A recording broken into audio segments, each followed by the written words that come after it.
Yeni ülkemizden selamlar.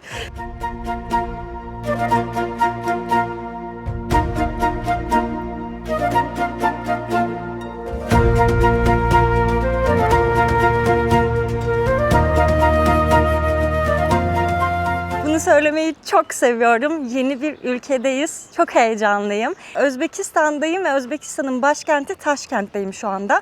Buraya o kadar zor geldim ki size anlatamam. Uçağım 13 saat falan ertelendi. Otele yerleştirildik. Sonra tekrar havalimanına geri getirildik. Orada tekrardan bir 2-3 saat ekstra beklememiz gerekti. Özbekistan'a indik. Özbekistan'da da 2 saat valizdir, odur budur yani bir ton şey. Bir sürü aksilikler oldu. Aslında ben buraya dünden önceki gün gece geldim.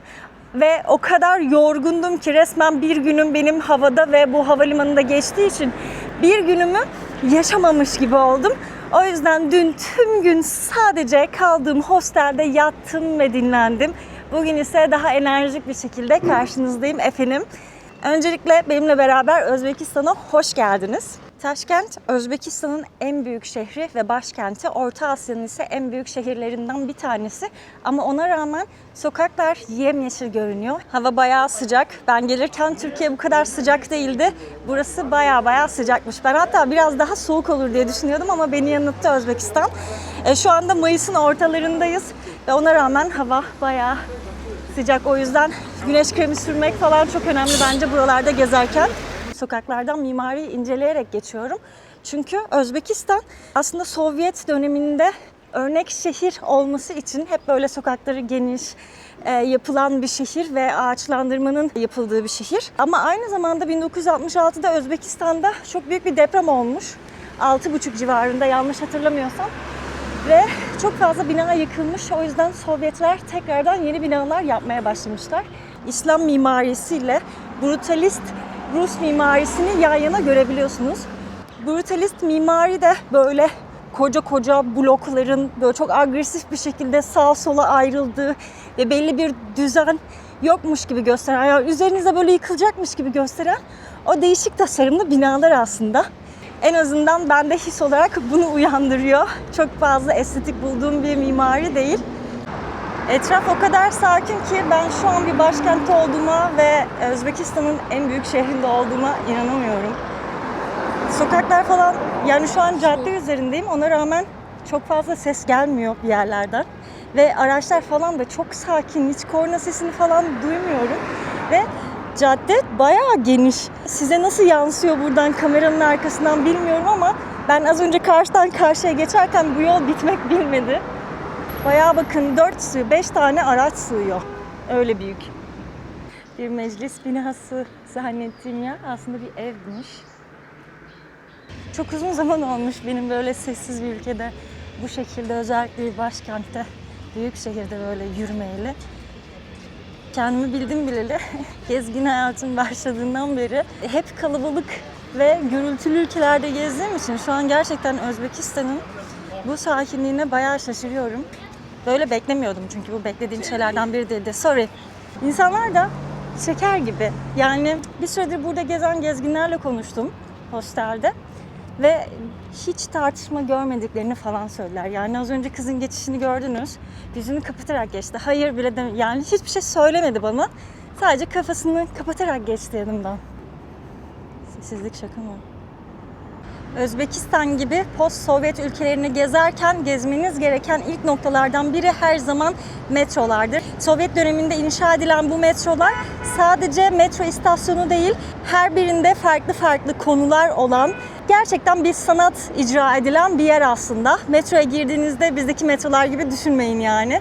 Şu anda da Taşkent'in en ünlü metro istasyonlarından birindeyim. Kozmonavtlar metro.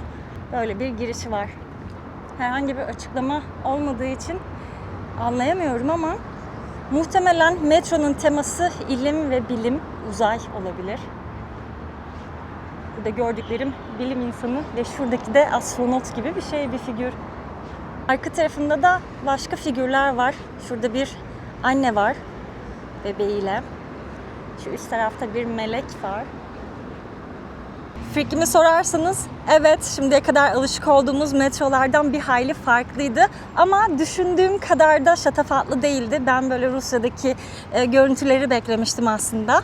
Ama yine de farklı yani. Özbekistan'a geldiğinizde en azından bir tane metro istasyonuna girmenizi tavsiye ederim. Şimdi nereye geldim? Taşkent'in merkezinde bir Timur heykeli var. Ve o Timur heykeline doğru giderken de çok güzel bir parka denk geldim. Bu parkın içinden yürüyerek geçiyorum. Burası da oldukça sessiz. Gürültü yapmaktan çekinerek konuşuyorum hatta. Büyük şehirlerde böyle arada nefes almak için gidebileceğim büyük bir parkın olmasını, kitabını alıp, defterini alıp böyle bir parkta oturabilmek bayağı bir şans. Çünkü biliyorsunuz bütün işler, ülkenin bütün önemli işleri falan hep başkenttedir ve başkent gerçekten çok yoğun bir iş hayatına sahip bir şehirdir aslında. O yüzden insanların böyle stresli iş zamanlarından çıkıp da rahatlamaları için böyle bir imkanları olması benim çok hoşuma gitti. Parkın başından sonuna da böyle bir sürü tezgah var. Antikalar, ev eşyaları, kitaplar, porselenler, takılar. Bakın burada farklı armalar var.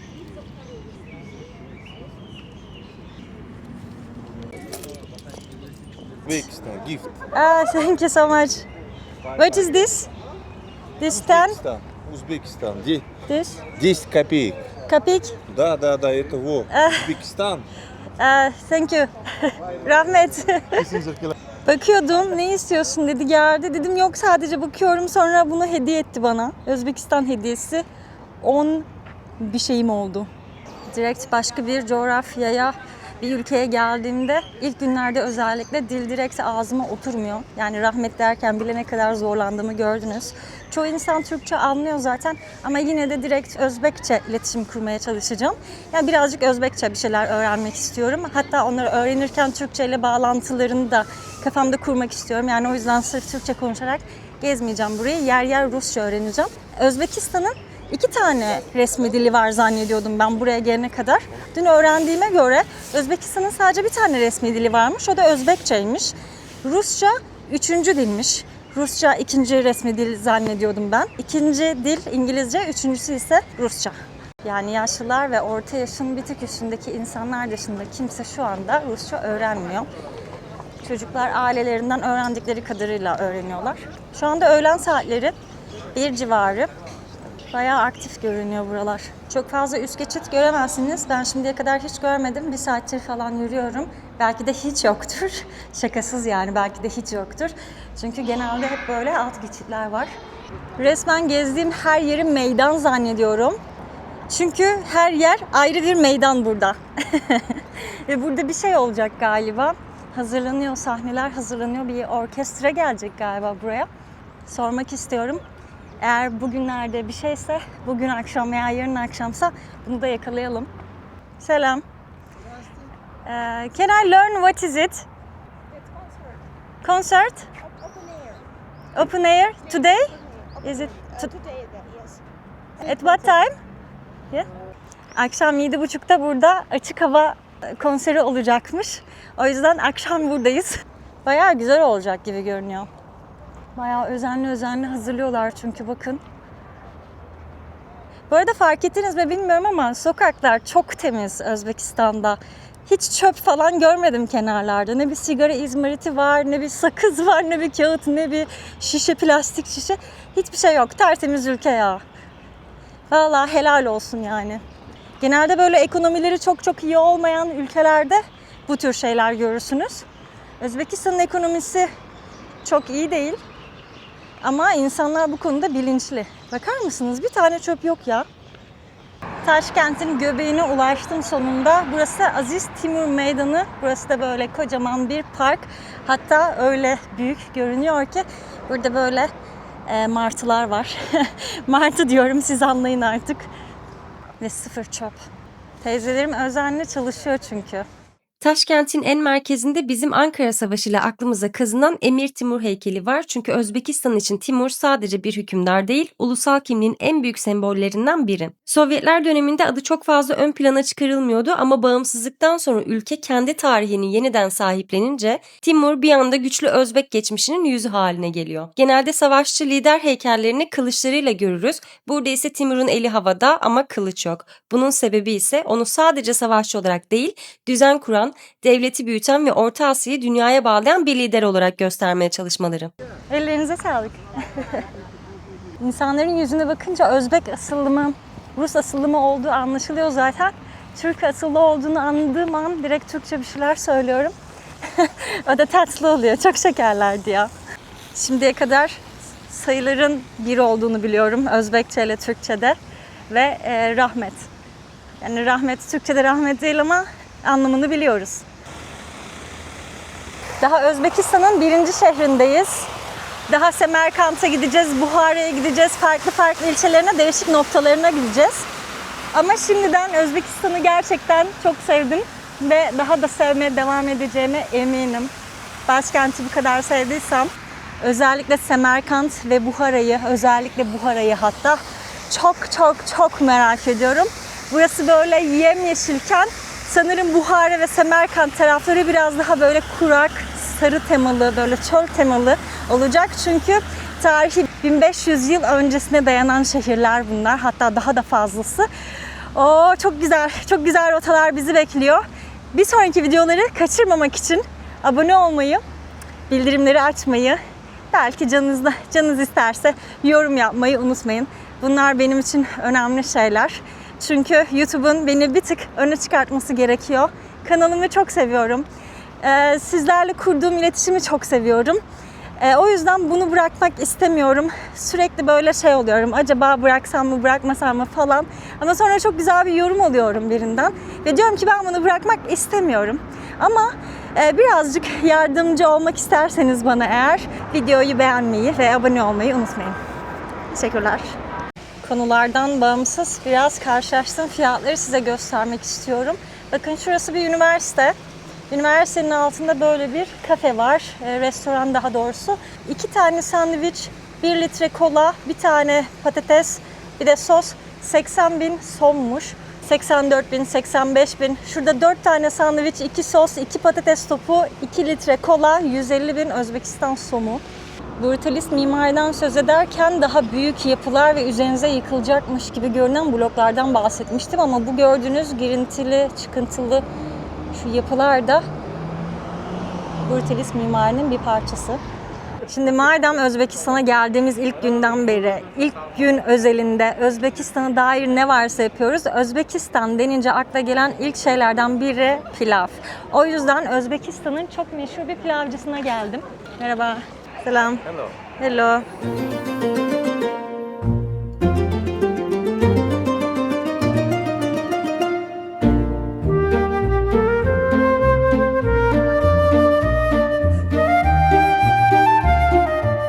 Burası Özbekistan'ın, Taşkent'in en meşhur pilavcısı. 5 kazan diye geçiyor. Bakın şurada kocaman bir kazan var. Ama şu anda içi boş. Sürekli pilav yaptıkları ve sürekli pilav yedikleri için burada sürekli boşalıyor ve bu kazan sürekli doluyor. Bakın burada patates falan da doğruyorlar. Buranın olayı kazan. 5 çeşit pilav var ve bu 5 çeşit pilavı da ayrı 5 farklı kazanda yaptıkları için buranın ismi 5 kazan. Şöyle pişiyor. Değişik güzel bir konsept yapmışlar buraya. Bakın burada da ekmek yapılıyor. Tandır ekmeği. Merhaba, kolay gelsin. Eti çıkartıp şurada doğruyorlar. Pilavın üstüne ekliyorlar tekrardan. Yani bu pilav bu etin suyuyla falan birlikte pişiyor. Tandırda pişen ekmekler de burada bakın. Çok pufuduk görünüyor, güzel görünüyor. İşte her kazanda ayrı bir şey yapılıyor, hazırlanıyor. Burada havuç, patates, kabak, bunların hepsi beraber pişiyor burada. Bunlar pilava ekleniyor. Pilavın çeşidine göre değişiyor artık. 5 çeşit pilav var. Her pilavın içeriği farklı olduğu için ayrı kazanlarda pişiyor her şey. Çok iyiymiş ya. Aynı zamanda burası bayağı turistik bir yer olduğu için Bir sürü insan var fotoğraf çeken, video çeken. Bayağı kalabalık. Teşekkürler. Thank you. Rahmet. Pilavımın yanındaki şu şey at eti. Ve ben en çok bunu merak ediyorum. Şimdiye kadar hiç at eti denememiştim. İlk defa at eti deneyeceğim. Bir de sarma getirdiler. Şöyle bir tane ama sembolik. Burada da 2 tane bıldırcın yumurtası var. Şimdi bunların pilavla ne ilgisi var bilmiyorum ama demek ki burada böyle yeniliyor yani. Böyle bir sarmayla pilav. Bıldırcın yumurtası biraz enteresan, hiç beklemediğim bir şey oldu. Bu arada ben Kik'te yayın yapmaya başladım arkadaşlar. An be an seyahat ederken, belli bir şeyler denerken burada Kik'te canlı yayında olacağım. O yüzden benimle gezerken de canlı canlı gezmek, yorumlar yapmak ve etkileşimde olmak isterseniz Kik hesabımı şuraya bir yere yazmış olacağım. Oradan takip ederseniz sevinirim. Çok heyecanlandım. Bayağı güzelmiş. Bayağı güzelmiş. Ben gerçekten normalde böyle sevmem. Üzümlü, tatlılı pilavları falan ama bayağı güzel. Deri falan koymuşlar. Derileri yemiyorum. Şöyle üzerinde kuzu eti var.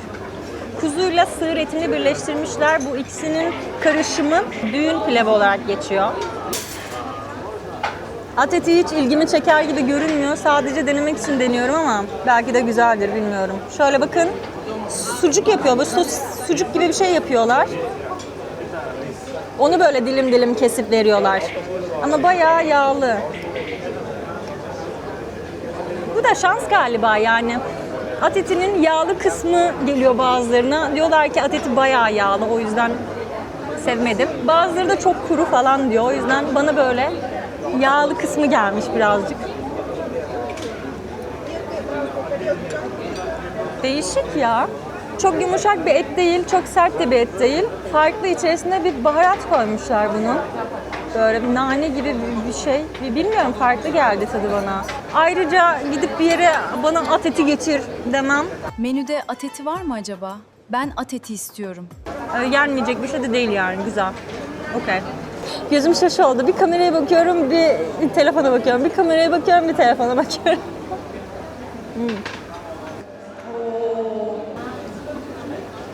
Sarma bayağı güzel. Bardaktaki kımız değil, bu ayran.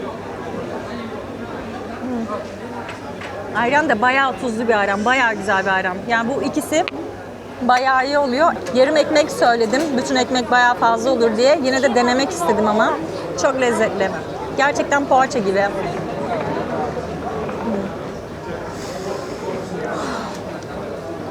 O kadar büyüktü ki paket yaptırmak istedim ama plastik kap getirdiler.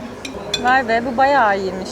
Bakın, her şeyi kendisi yapıyor. Ya buraya böyle koyup, poşeti de koyup bana da yap deyip de gidebilirdi de yani. Biraz nazikler, çok nazikler. Bak, ekmeği de koydu. Teşekkür. Thank you. Bu arada ödemek için de böyle kasalar ayrı bir tarafta. Fişinizi getiriyorsunuz ve buradan kasaya ödüyorsunuz. Bir kompleks düğün pilavı yedim. İçerisinde klasik düğün pilavı vardı. Ayrıca at eti vardı. Ayrıca sarma, bir tane sarma ve 2 tane de bıldırcın yumurtası vardı. Ve ayran vardı. Bunların hepsine toplamda tüm masaya 84.000 Özbekistan somu ödedim. Güneşi batmayan ülke yapmışlar. Ne oldu ekranıma? Güneşin altında sabahtandır ya yürüyorum ya taksiye biniyorum. Taksi için bu arada Yandex.Go uygulamasını kullanıyorum. Özbekistan'da o çok daha mantıklı oluyor. Şimdi de konser öncesi, akşam 7'de konserimiz var, unutmayın. Konser öncesi son gezi noktama geldim. Şu kubbeli alanı görüyor musunuz? Burası, şurası. Şöyle kubbeli kapalı çarşılar ve buranın, şu alanın ismi Çarşı Pazar. Sadece altıncıların olduğu bir çarşı ayrıca var. Şurada görüyorsunuz, orada başka hepsi böyle bölüm bölüm ayrılmış. Burası sadece altınların satıldığı bir alanmış, bir çarşıymış. Benzerlik var mı, farklılık var mı? Onlara bir bakalım. Bayağı da yerin altındaymış burası. Çok farklı bir şey yok. Sadece kuyumcular var ama sadece kuyumcuların olduğu bu çarşı alanını sadece tek bir kubbenin altında görmek çok güzel. Çünkü ne ihtiyacın varsa oraya gidiyorsun aslında. Altına mı ihtiyacın var, takım alacaksın, direkt buraya geliyorsun. Başka yerlerde hiç zaman kaybetmiyorsun. Hello, selam. Do you speak Turkish?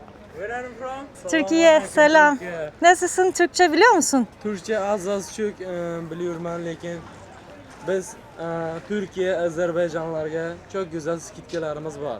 Aa, Bir teşekkür dükkanımızda ederim. bir göstericisi. Tamam hadi göstereyim. Merhaba kardeşlerimge hem çok ana skitka sağlık sağlam var. Adın ne senin? Adım Casur. Cesur. Casur. Memnun oldum. Ayşe ben. Ayşe. Aha. Oo, çok güzel. Ya bayağı büyük, kocaman bir mağazaymış burası. İşte Abla. geleneksel kıyafetler var. Yeah. Normal tişörtler var. Bir tarafta seramikler, çömlekler. Bayağı her şey var burada. En kızığı 50 binden futbolkalarımızda koyganmiz 50 bin. 50 Aa, bin. futbol formaları 50 bin. 50 bin. Aa. Siz için abaykahlatamızlar 50 binden koyganmiz. 50 bin. Gelin. Nasıl tuttu kolundan getirdi içeri. Bu 50 bin Özbekistan somuymuş. Özbekistan Görüyor sonu, musunuz? yeah. Bayağı uygun. İşini güzel yapan bir satış elemanı işte bu. Çekti beni getirdi, tanıttı. Rahatsız da etmedi. Alma baskısı da yapmadı. Sadece göstermek istedi. Siz de görmüş oldunuz videoda da. Eğer sırt çantalı gezen bir gezgin değilseniz buraya gelip böyle evinize giderken eşyaları almak isterseniz Gelirsiniz inşallah. tamam. Umarım gelirsiniz. Burası zaten çarşı pazarın o büyük kubbenin direkt yanında. Yeah, Milli hemen çarşı sevenir. vizitkamız. Tamam. Bakın bunu da böyle gösteriyorum. Merhaba, selam. Do you speak Turkish? Türkçe? Var mı? Türkiye. Nasılsınız? İyi misin? Özbekistan'a özgü baharat var mı? Baharat? Ha, Özbekistan baharatı. Ne var burada?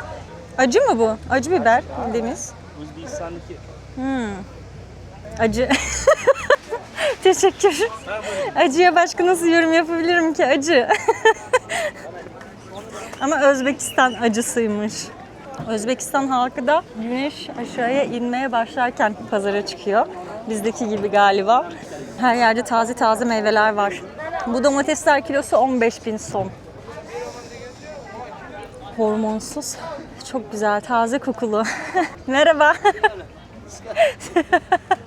Kolay gelsin. Kolay gelsin İngilizcesi yok. Onu da Türkçe söylemek istiyorum. Çünkü kolay gelsin'in anlamı güzel. Ne var? Baharat. Türkçe bilir misin? Aa, neler var? Bu Samarkand çay. Aa, güzel. Çok güzel kokuyormuş. Yarın Semerkant'a gideceğim. Samarkand çay. Semerkant'ın çayı varmış böyle bakın ama ben yarın zaten Semerkant'a gideceğim ama kesin orada denerim bunu. Çok Deneyin. güzel kokuyor. Teşekkür. Hop. Rahmet. Hop. Burada bir sürü dil konuşuluyor. Özbekçe konuşuluyor, Azerbaycan Türkçesi konuşuluyor, Rusça konuşuluyor. Aynı zamanda Farsça da konuşuluyor. Özellikle Buhara tarafında Farsça da konuşuyor insanlar. Yani mesela tamam dediği hop, Farsça tamam demek aslında. Bu arada o kubbeye girmedik. O kubbenin dışındayız daha. Dışında bile böyle çevresinde bir sürü tezgahlar var demek ki. Ya muzlara bakın, muzlar da 15.000. Çok güzel görünmüyor mu ya bu? İlk defa burada görüyorum böyle bir çarşıyı.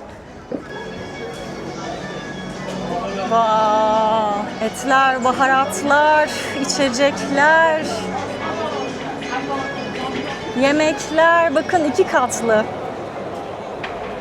Vav, gez gez bitmez burası şimdi. Bu adet böyle sosis olarak 180.000 Özbekistan somuymuş. Lafta söyleyince böyle at eti denedim falan deyince insan garip hissetmiyor ama açıkçası et olarak gördüğümde böyle bir bacak, at bacağı falan gördüğümde kötü hissediyorum kendimi. O yüzden hiçbir yere bakmadan dümdüz ben peynir, zeytin bir şeyler varsa oraya doğru ilerliyorum. Bakın farklı farklı turşular var burada. Merhaba, kolay gelsin. Bu turşu ne kadar? Ha? Turşu ne kadar? How much? Ha? No, how much money? Som? Satın almak istiyorum. Ne kadar anlamadım.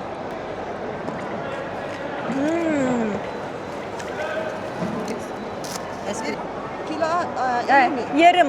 Yarım. Yarım. Farklı var burada bakın. Bunlar daha yumuşak.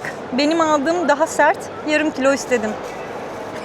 Artık ne kadar olduğunu şimdi göreceğiz. Yarım kilo turşuda ne yapacağım bilmiyorum ama artık hostelde arkadaşlara dağıtırım. 30.000 Özbekistan somu veriyorum. Buyur abla. Rahmet.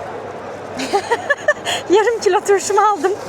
Durduk yere turşu aldık ya ama çok güzel görünüyordu ve çok güzel kokuyordu. Tadı da gerçekten enfes. Hostelde arkadaşlarıma vereyim de bir şok olsunlar.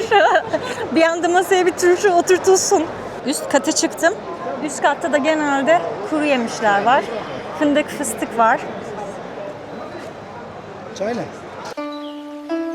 No, Turkish. Turkish. Türkçe biliyor musunuz? Az. Fiyat sorabilir miyim ben? Bu ne kadar? Bu 150 mi? 150 bin fıstık. Bu en güzeli. 170 mi? Nerede yetişiyor burada fıstık? Özbekistan'da? İran'da. Eran'da. Bu fındık. Fındık ne kadar? 95 mi? 95 bin. Bak, fıstık deneyelim bakalım. Güzel ya, fıstık her zaman çok güzel.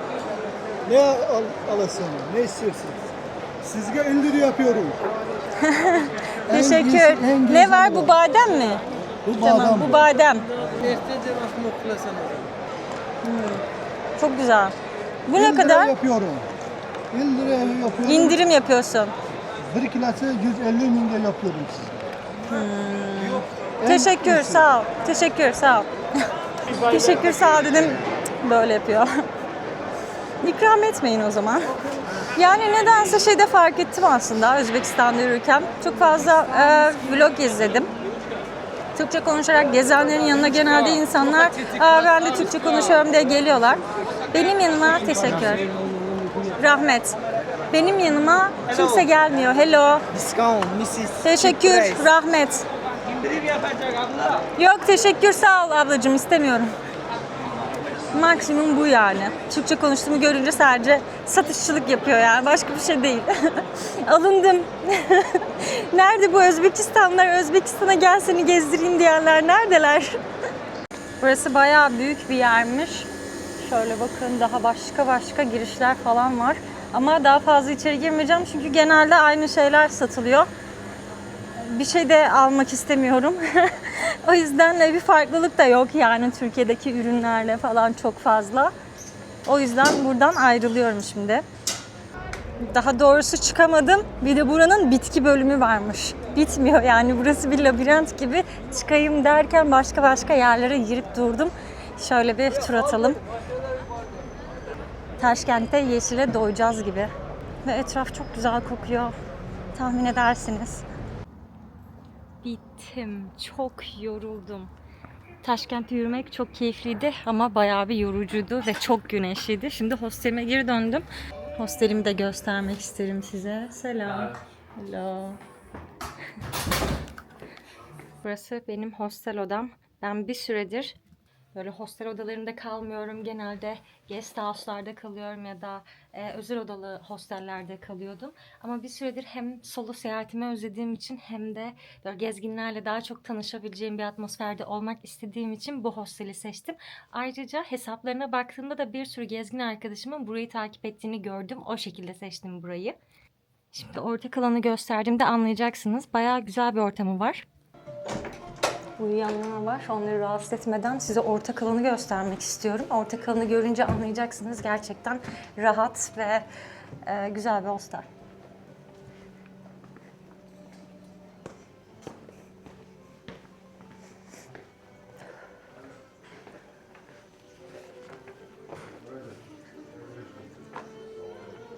Hey, how are you? I'm good, thanks. And I couldn't finish my pilav, so I take it away.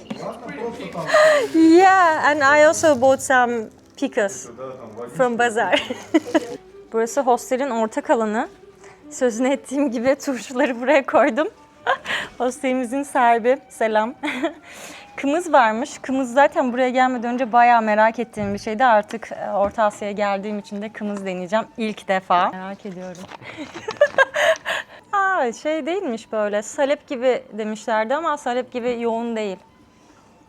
Bir şeye benziyor bu. Yeah, in my life first time. And it's good. Beğendim arkadaşlar.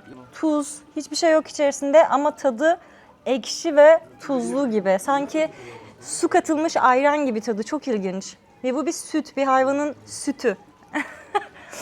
Vay be. Burada böyle marketlerde böyle satılıyor şişe.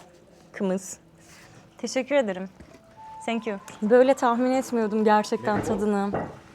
A bit more please. Tamam. Rahmet. For me, it's a very different flavor. It's really different. It's like It's really different. it's very sour. I find similar. But it's interesting. There is no salt in it. There is nothing in it, and it's from an animal breast, and it's like salt included milk. Çok değişik ya. Gerçekten bayağı şaşırdım. Benim tuz komasına giriş burada. Bir tarafta turşu yiyorum, bir tarafta kımız içiyorum. Daha ilgincini göstereyim şimdi. Kımızı burada vodka ile içiyorlarmış. Ya bunun tadını tahmin edemiyorum ama deneyeceğim. Bak kımız. Ya le echaron vodka. Görüyor musunuz bu arada? Bayağı su katılmış süt gibi görünüyor kıvamı da rengi de. Hiç emin değilim.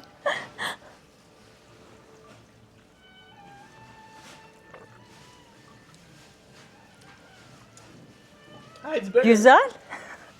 It's good. Vay be. I think it's better than fruit juice. Meyve sulu vodkadan daha güzel oldu bence kımızlı vodka. Çok ilginç, çok enteresan.